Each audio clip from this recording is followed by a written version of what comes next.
لا يعذب عذابه أحد. فيومئذ لا يعذب عذابه أحد ولا يوثق وثاقه أحد.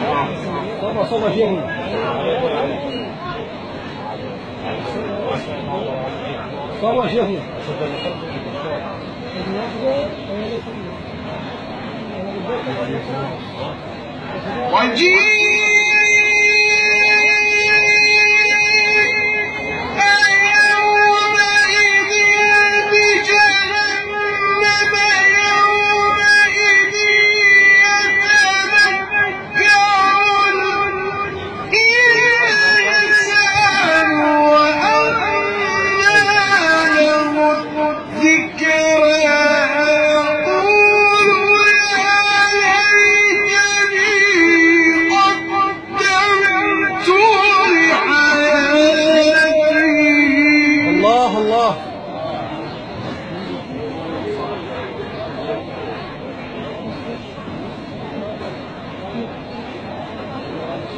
فيومئذ لا يعذب عذابه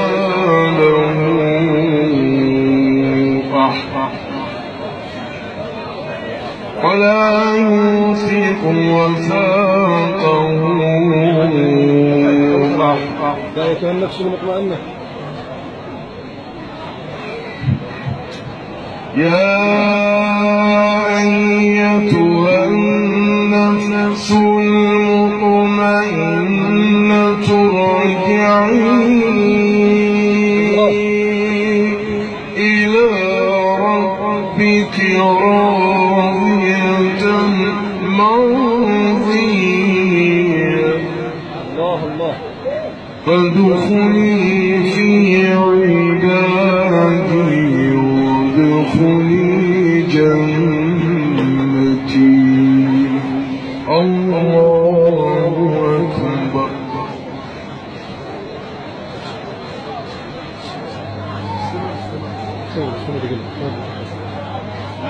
بسم الله الرحمن الرحيم.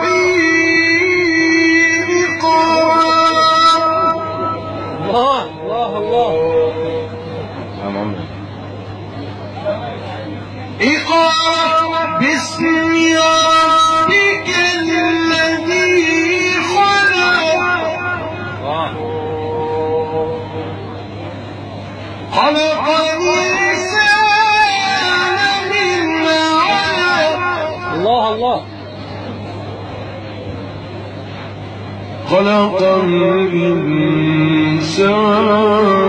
من علق.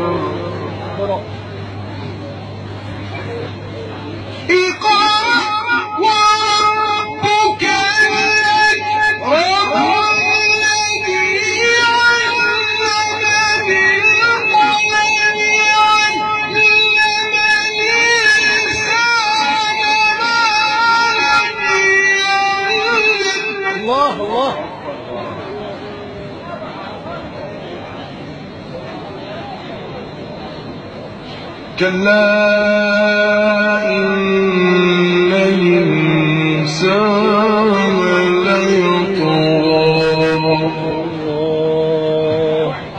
أن رآه استغنى إن إلى ربك الرجعى